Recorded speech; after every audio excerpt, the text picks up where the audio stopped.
as the... Continuing wonderful interstate rivalry in the world of racing, we have Max Presnell in the Sydney studio. Max, great to have you aboard again.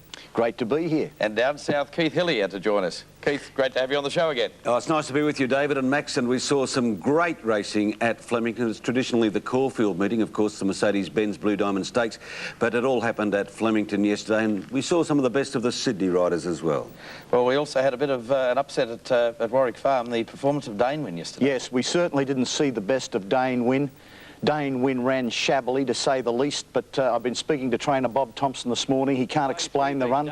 All he can say is the horse is 100% today, but that's Dane Win, two off the rail in the green and red colours, but just note the way Dane Win stops over the latter stages. Past the 200 from Kingston Bay, Dane Win's gone, and Juggler sprinted away 100 metres out. He's going to bolt in. Juggler racing away is going to make it 2 wins in 7 days on the Warwick Farm track. A brilliant win to Juggler. Well, Gay Waterhouse could win on a broomstick at the moment, Max, couldn't she? After the win in the Apollo, Juggler's superb, and obviously set himself the Doncaster now. Yes, and he's in outstanding form, this horse. He's going to be very hard to beat in anything he races in, and that's the beautiful thing with the Waterhouse preparation. They're very, very fit. They keep fit, and if anything, they keep on getting a bit better. Max, I think Juggler's probably the best miler in Australia at this moment, but Danewood did something like that. I think it was the Canterbury Guineas, where he flopped, ran dismally, and then came out and won the Rosehill Guineas. Should we forgive him?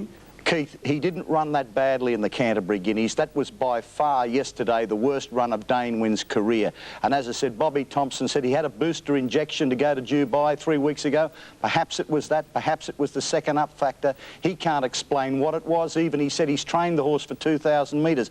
Perhaps he found the 1,600 too short. You just don't know, but he's too good a horse to wipe. Well, Keith, the failure, another champion down your way yesterday in Jeune and the St George Stakes, but Racer's Edge, 3 in a row, one to really watch. Yes, I said last start that Malcolm Pay got away with Ned Kelly-style robbery. He did it again yesterday. 10 out of 10 for Malcolm Pay here, and about 2 collectively for the boys who chased him home.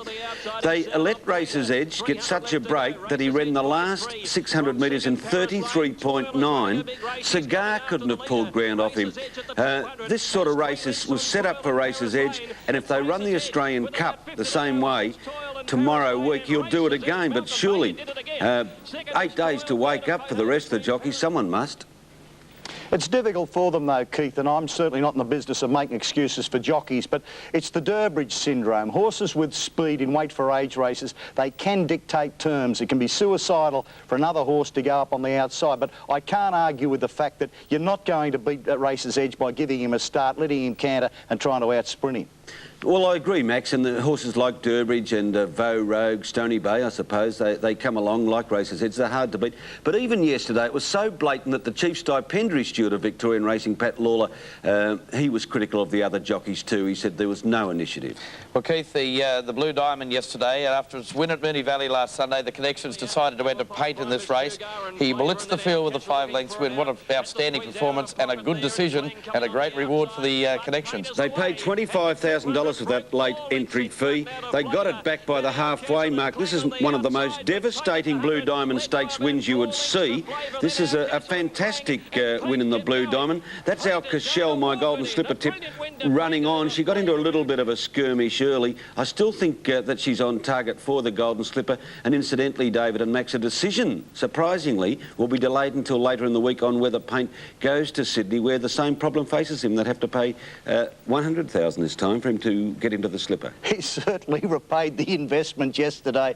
I think I'd be starting him in the slipper. It's not very often you get the chance to run a $2 million race, and he's got the credentials. Yes, but his trainer, Max, Gerald Ryan, is of another view. He said he would rather put Paint now out to the paddock and bring him back later.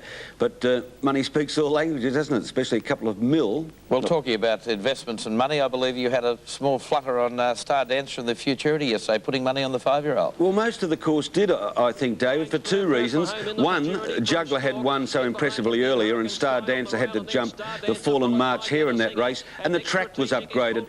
Star Dancer needs it firm. He got it yesterday. He's a talented New Zealand galloper. perhaps on the day, Hurricane Sky should have won because he had to race to the bias pattern of the day and be forced to the lead. But there's Dittman on flying, Spur on the inside, and he comes Star Dancer on the outside. Two great horses. They fight out a thrilling finish. Today belonged to Star Dancer, who is one of the most consistent gallopers in Australasia. He deserved that Group 1 yesterday win in the I hope you Futurity. didn't miss Buzz Off just charging down the outside there on a day that didn't suit back markers. I thought Buzz Off was one of the best performances of the day from the future point of view.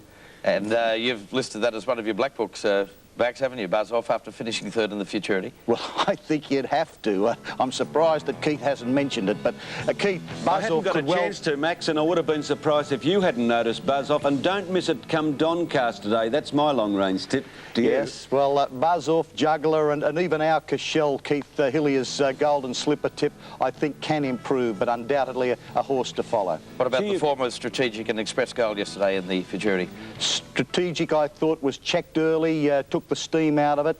Express Gold, well, full honours, I think, rest with the winner, Paint, but there was a scrimmage behind Paint in that race, but I don't think, certainly wouldn't have changed the result. And Rubidium will win at Sandown today too. That's an instant black booker. You're throwing the proceeds of Star Dancer on that, AQ? Well, let's give it a run. Hasn't Max mellowed in the autumn too, Dave? He's looking good.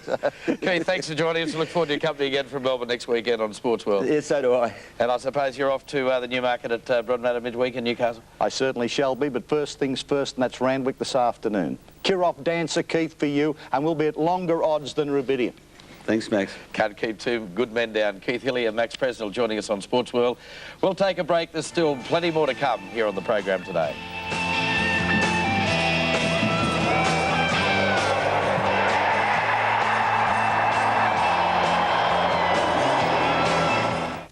When Jack